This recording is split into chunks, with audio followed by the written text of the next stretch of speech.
ہمارے لوگوں کے روزے خراب کیے جانے غلط مسئلہ بتا کر کہ جناب سحری کے دوران اگر فجر کی اذانیں شروع ہو جائیں اور کھانے کا برتن پاس ہو اور اس میں کھانا بھی ہو تو اس سے حاجت پوری کر لی جائے. یہ کیسی بات ہے کہ اذانیں شروع ہو گئی اور پھر بھی آپ اجازت دے رہے ہو؟ اور آپ نے یہ مسئلہ کس حدیث سے لیا ہے؟ اور یہ دلیل کے طور پر یہ حدیث بیان کرتے ہیں نبی پاک صلی اللہ تعالیٰ علیہ وآلہ وسلم نے فرمایا کہ جب تم میں سے کوئی اذان سنے اور اس کے پاس کھانے کا برتن ہو تو اس سے حاجت پوری کر لے. آپ یہ کس طرح کہہ سکتے ہیں کہ اس حدیث سے مراد فجر کی اذانیں اور اس حدیث میں سحری کا وقت بیان کیا جا رہا ہے؟ یہ تو حکم ہی قرآن کے سیدھا مخالف ہے. قرآن یہ کہتا ہے وَقُلُوا وَاشْرَبُوا حَتَّى يَتَبَيَّنَ لَكُمُ الْخَيْطُ الْأَبْيَضُ مِنَ الْخَيْطِ الْأَسْوَدِ مِنَ الْفَجْرِ.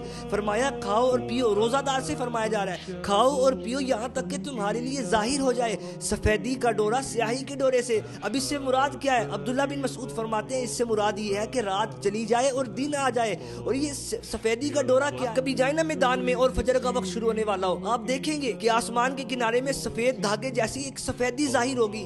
اسے صبح صادق کہا جاتا ہے. اس کے آنے پر فجر کا وقت شروع ہو جاتا ہے.